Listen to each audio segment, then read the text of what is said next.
नाही आपण इथे येणार म्हणून माहिती झाल्यावर कन्नड सहकारी साखर कारखान्याचे माजी डायरेक्टर आणि सध्या कामगारांना न्याय मिळवून देणारे ॲडव्होकेट अर्चना पाटील जाधव सुद्धा ते आलेले आहेत. त्यांना मी विनंती करतो की त्यांनी यावं. आणि विनायक सहकारी साखर कारखाने डायरेक्टर आमचे दत्ता पाटील धुमाळ ते सुद्धा आलेले आहेत.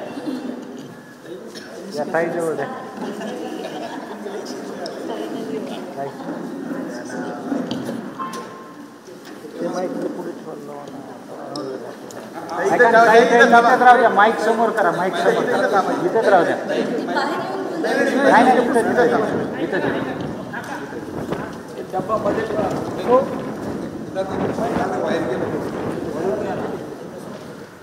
नाही नको, नाही नको नको, तू आधी तो गॉगल कर.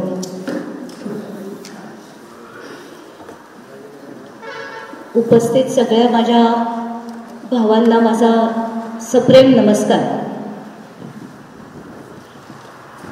मंचावर उपस्थित सगळ्यांना नमस्कार. दादा, तुम्हाला तर माहिती आहे, गेले 12-13 वर्ष मी आपल्याला ओळखते आणि यांच्यासारखी लोक आहेत म्हणूनच आज कुठेतरी लोकशाही आहे, कुठेतरी लोकांसाठीचे लढे जिवंत आहेत असं वाटतं.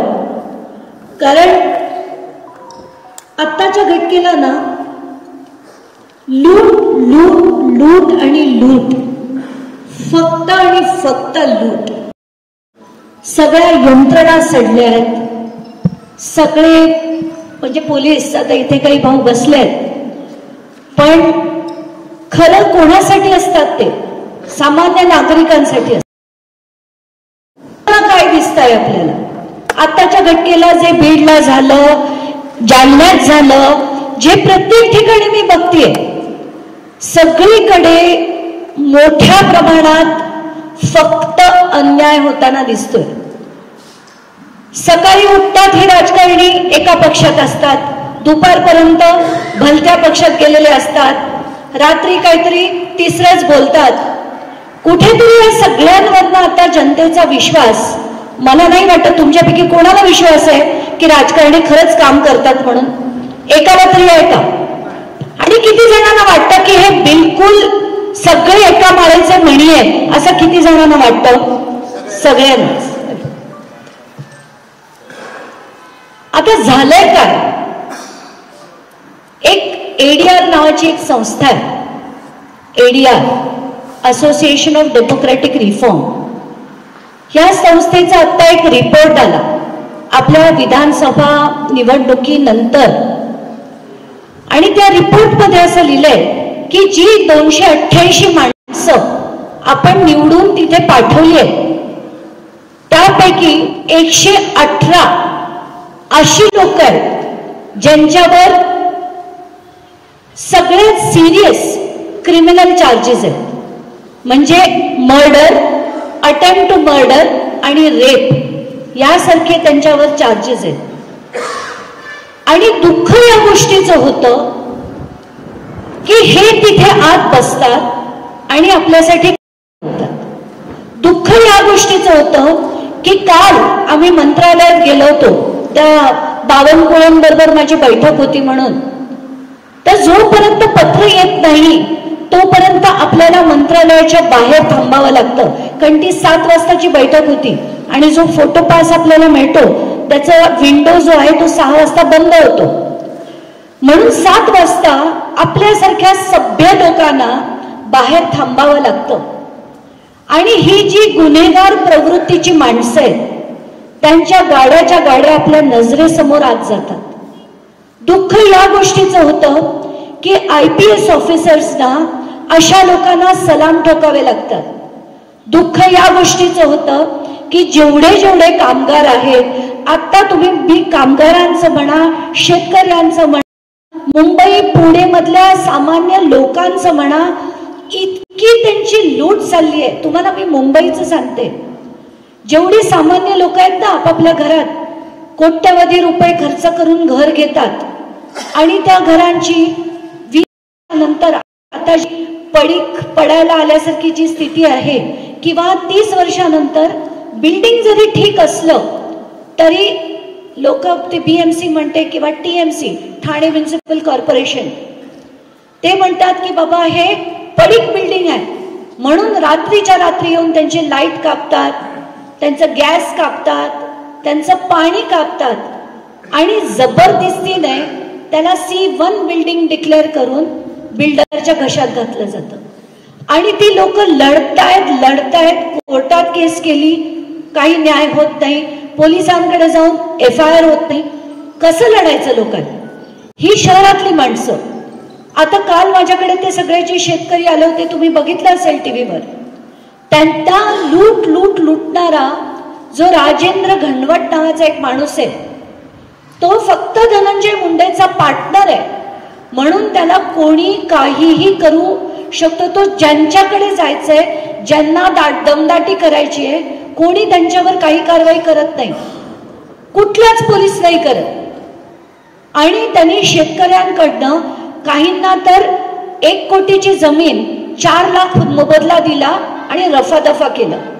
एका शेतकऱ्याला 2 कोटीची जमीन पूर्ण मिळून 8 लाख रुपये दिले आणि त्याच्यावर स्टॅम्प ड्युटी भरताना गव्हर्नमेंटचं व्हॅल्युएशन 1.25 कोटीचं आहे, सरकारी व्हॅल्युएशन. पण का? तर हा धनंजय मुंडेचा माणूस. आणि त्याच माणसाबरोबर आत्ताच मला कैलाशने दाखवलं की त्याचा मी एक फोटो माझ्या एका ब्रॉडकास्ट ग्रुप आहे माझा, जो मी मीडियाला सगळी जी माझी माहिती पाठवते त्या ब्रॉडकास्ट ग्रुपवर मी एक फोटो जो सगळ्या मीडियानी TV चॅनल्सवर दाखवला. आणि त्या फोटोमध्ये कोण आहे? राजेंद्र घनवट, धनंजय मुंडे आणि त्याच्याबरोबर कोण आहे रे? संजय खोतकर. हा संजय खोतकर त्याच माणसांबरोबर आहे. म्हणजे राजकारणी कसे एकत्र काम करतात, कशी एकत्र लूट करतात, त्याची कल्पना तुम्हाला आली असेल. आता मला साखर जी माहिती आहे की 1980 मी कुठे चुकत असेल तर मला सांगा. 1985च्या सुमारास 80-85च्या सुमारास 235 एकरवर हा कारखाना उभा केला गेला, बरोबर. त्याच्यात 100 एकर गव्हर्नमेंटकडनं मिळाली, बाकी 135 एकर ही शेतकऱ्यांची अक्वायर करून घेतलेली जमीन आहे. त्याच्यावर तुम्ही साखर कारखाना उभा केला. त्याच्यात कसं असतं तुम्हाला तर माहितीच आहे, मी का तुम्हाला सांगणार की राज्य सरकारचे पैसे असतात, सेंटरचे पैसे असतात, शेतकऱ्यांचे पैसे असतात आणि ती कोऑपरेटिव्ह उभी राहते. पण झालं काय? जसं म्हणाले की 11 कोटी थकबाकी होतं आणि त्याच्यावर व्याज लावून 2002 मध्ये त्याला NPA डिक्लेअर केलं. आता ते NPA डिक्लेअर केल्यानंतर त्यांनी काही आगाना पिछा, कारण ही डोकी सुपीक डोकी ही सगळी त्या अजित पवार गँगची आहे आणि ती जी टोळीच्या टोळी त्यांनी सगळ्या राजकीय पक्षांना हा तुला घे, हा तुला घे, हा तुला घे असे सगळे साखर कारखाने या सगळ्या राजकीय पक्षाच्या नेत्यांना दिले. मग त्याच्यात कोणीच अपवाद नाहीये. त्याच्यात काँग्रेस आहे, त्याच्यात भाजप आहे, त्याच्यात राष्ट्रवादी आहे, राष्ट्रवादी सगळ्यात जास्त आहे, काही शिवसेनेचे आहेत, सगळ्या पक्षाच्या लोकांना दिले. आणि झालं काय की प्रत्येक साखर कारखान्याची कुठलीही असेसमेंट न करता, म्हणजे खरं तर त्याच्या जागेचं व्हॅल्युएशन करायला हवं होतं, त्याच्या इक्विपमेंटचं व्हॅल्युएशन करायला हवं होतं आणि टोटल त्याचे खरं कसं असतं, ॲसेट साईड किती आहे ती बघितली जाते, लायबिलिटीज किती आहेत त्या बघितल्या जातात. त्याच्यापैकी एक लायबिलिटी ही MSC बँकेची होती, फक्त एक. पण बाकीच्यांचं काय? त्याच्यात शेतकऱ्यांचे जे तिथे कामगार म्हणून काम करत होते त्यांचे पगार होते, सगळ्यांच्या जमिनी होत्या, सगळ्यांचे शेअर होल्डिंग होते, किती जणांची किती देणी होती ती पायदळी तुडवून फक्त MSC बँकेचे जे कर्ज होतं तेवढ्यावर फक्त सराफेसी लावून त्यांनी ऑप्शन्स केले सगळ्या कारखान्यांचे. आणि झालं काय, आता तुम्ही मला सांगा, 2002 मध्ये मला वाटतं पहिले तुमचे 33 कोटीचा NPA डिक्लेअर केलं गेलं. 2008, मी चुकत नसेल तर 2008 मध्ये रिझर्व्ह प्राइस ठरली होती 33 कोटीची. आणि त्यानंतर हे जे ऑक्शन केलं गेलं ते 42 कोटीचं झालं. 2 जणांकडनं केलं गेलं, एक अजित सीड्स आणि एक तपाडिया. दोघांचे ॲड्रेस सेम जागेवर होते. खरं तर कॉम्पिटिशन कमिशन ही जी मोठी संस्था आहे त्यांच्या क्लिअर गाईडलाईन्स आहेत की कुठलंही टेंडर काढायचं असेल तर कमीत कमी 3 टेंडर बिड पाहिजे. हे 3 नव्हते, 2च जण होते. आणि त्याच्यापैकी जो हायेस्ट बिडर म्हणून तपाडियाला ते देऊन टाकलं. पण दिल्यानंतर त्यांनी फक्त आणि फक्त 10 कोटी रुपये त्यांच्या खात्यातनं गेले, तपाडियाच्या खात्यात. 15 महिने त्यांनी तो कारखाना बंद ठेवला, बरोबर की नाही. तो बंद ठेवून नंतर या घशात घातला आणि या भाईसाहेबांच्या अकाउंटमधनं 31 कोटी रुपये हे दिले गेले. आता हे जे 42 कोटी एकूण किंमत होती पैकी फक्त 10 कोटी जर यांनी दिले असतील तर खरं हे बिडिंग प्रोसेस कॅन्सल झाला पाहिजे आणि तो कोर्टने केलाच पाहिजे. हा अख्खाच्या अख्खा बिडिंग प्रोसेस कोलमडून पडला पाहिजे. कारण जर त्या L1 कडे, L1 बिडर म्हणजे जो जास्तीत जास्त पैसे देतो तो L1 बिडर आहे आणि त्यांनी जर पूर्ण पैसे दिले नसते, त्यांनी तो विकून टाकला असेल तर हे बिडिंग पूर्ण कॅन्सल झालं पाहिजे. पण तसं न करता पुन्हा त्यांनी ते सगळं देऊन टाकलं आणि तो संपला. आता ना शेतकऱ्यांना पैसे मिळाले, ना कामगारांना पैसे मिळाले, ना अजून प्रॉव्हिडंट फंडचे पैसे मिळाले. मला आत्ताच मी त्यांना विचारलं की एक्झॅक्टली किती कामगार होते. ते म्हणे 700 कामगार होते, त्याच्यापैकी 400 परमनंट होते आणि 300 हंगामी यायचे, म्हणजे जेव्हा गरज पडेल तसे यायचे. पण मग ह्या सगळ्यांची जमा झालेला जो प्रॉव्हिडंट फंड होता तो पण 10 कोटी रुपये जमा आहे, तो पण आजपर्यंत मिळत नाहीये. तर मला असं वाटतंय की आत्ताच्या घटनेला आपल्या सगळ्यांना मिळून एक मोठा लढा उभा करायचा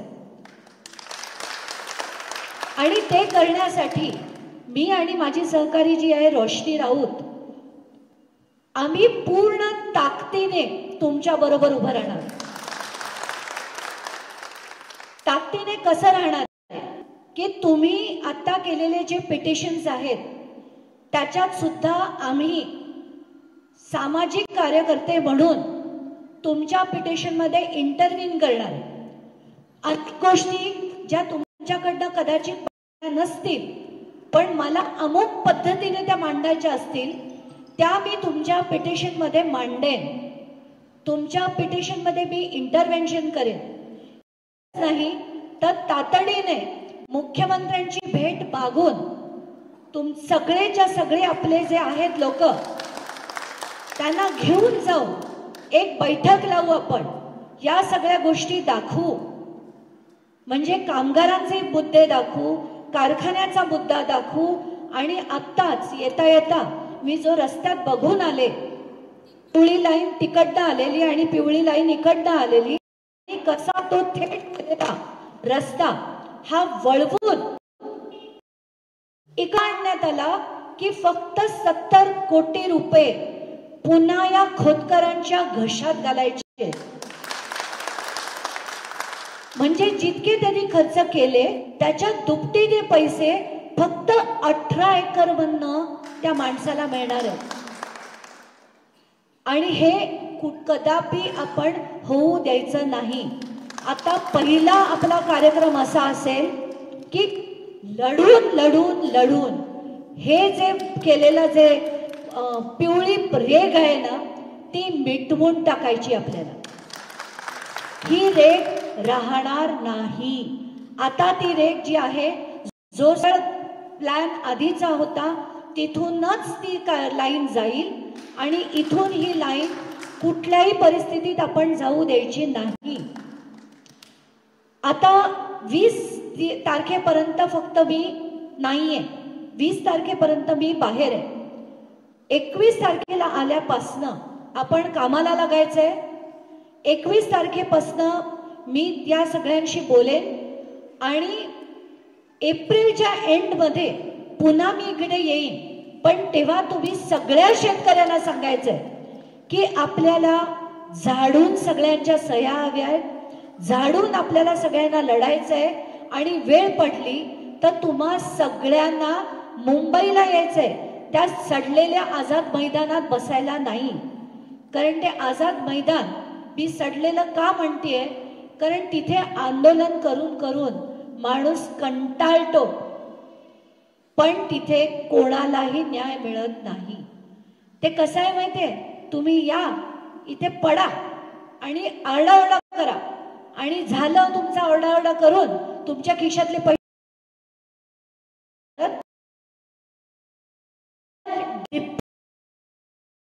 असेल मुंबईत तर ते आझाद मैदान आहे. आणि तिथे जाऊन आपल्याला आपला जो आंदोलन याच्या पुढचं होईल ते मंत्रालयात जायचं, थेट मंत्रालय. त्यांना आपण बैठकीची वेळ मागू, त्याने बैठक आपल्याला दिली तर ठीक, नाही दिली तर थेट आपण सगळ्यांनी मंत्रालयालाच घेराव करून यांची सगळी गेट बंद करायची आणि ह्यांना धडे शिकवायचे. कारण कसं आहे माहिती, आपण साधी पण ही नाही आहेत चांगली माणसं, यांच्याकडे भावना नाही आहेत. यांना कसं ठेचायचं, कसं लुटायचं, कसं त्यांना तुम्ही जर लढलात तुमच्यावर सेक्शन कसे लावा,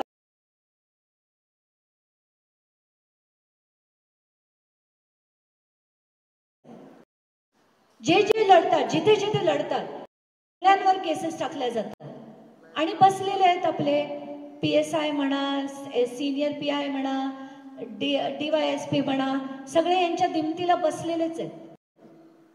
तर याच्या पुढे आपल्याला कमजोर होऊन बिलकुल लढायचं नाहीये आणि मी फुक्कटचं आश्वासन देण्यात आलेली नाहीये. मी आज आधी येण्याच्या आधी 10 वेळा दादा माझ्या घरी 2दा येऊन गेले, पण मला जोपर्यंत असं ताकद असते. जसं तुम्हाला उदाहरण देते की कालचे जे शेतकरी होते ते देखील आधी माझ्या घरी आले होते, पण तेव्हा त्या बीडच्या प्रकरणाचा इतका गोंधळ होता की त्यांना मी म्हटलं तुम्ही थांबा, मला याच्यातनं संपू दे, कारण कुठली लढणं मला नाही.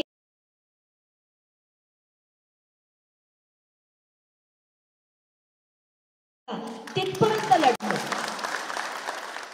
आणि तसा लढा द्यायचा असेल तर त्या सगळ्यांनी आपण एकत्र येऊन ताकदीने स्टार्ट टू फिनिश आपल्याला तो लढा द्यायचा आहे. आणि तो उभा करण्यासाठी जेवढे सगळे एकत्र आहेत ना, सगळ्या तुम्ही बोला आणि सगळ्या शेतकऱ्यांना एकत्र आणा. मी पुन्हा 26 किंवा 27 तारखे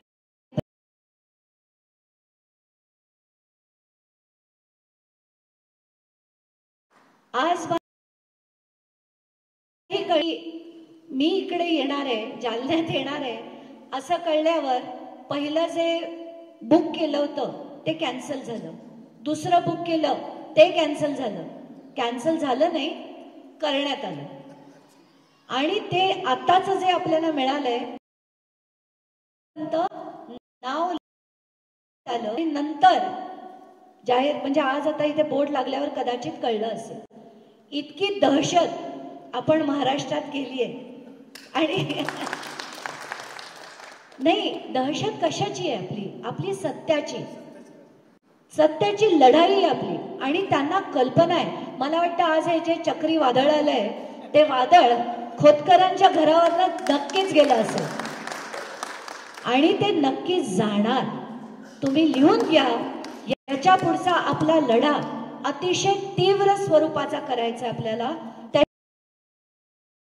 पण एप्रिलच्या शेवटच्या आठवड्यात मी पुन्हा येऊन मी ते पुन्हा येईन तसं नाही म्हणत आहे, पुन्हा येईन मी पुन्हा येईन तसं नाही, मी खरोखर येईन आणि लढा जो आहे तो आपण उभा करायचा आहे आणि त्याच्या पुढची तीव्रतेने लढून आपल्याला सगळ्यांना न्याय मिळवून द्यायचा आहे. कोणाकोणाला न्याय मिळवून द्यायचा आहे? आपल्या सगळ्या उपस्थित शेतकऱ्यांना मिळवून द्यायचं आहे, कामगारांना मिळवून द्यायचं आहे आणि इतके लोक आहेत ज्यांना हा त्रास होतोय त्या सगळ्यांना मिळवून द्यायचं आहे. जे पूर्वीचे शेतकरी आहेत, ज्यांच्या जमिनी आहेत, त्या सगळ्यांना मिळवून द्यायचं आहे आणि हादरा द्यायचा आहे या लोकांना की तुम्ही राजकारणी असाल, तुमच्या खिशात ठेवा. ज्या दिवशी जनता चवताळेल तेव्हा त्याचा काय हशर होऊ शकतो याचं कृती करून आपण त्यांना दाखवू आणि त्यांना ते धडा एकदा मस्त शिकू. एवढंच आता मी बोलते आणि थांबते, पण ह्याच्या पुढचे लढे तीव्र स्वरूपाचे असतील एवढं या सगळ्यांना वॉर्निंग आहे. आणि हा लढा पहिला म्हणजे ही पहिली आपली स्टेप असेल ही पिवळी लाईन कॅन्सल करून घेणं. दुसरा लढा असेल ईडीची जी केस आहे त्याच्यात माझं इंटरव्हेन्शन. तिसरं जे आहे ते मुख्यमंत्र्यांकडे जाऊन आपल्या सगळ्यांची बैठक किंवा त्यांना सांगू तुम्ही जालन्यात या.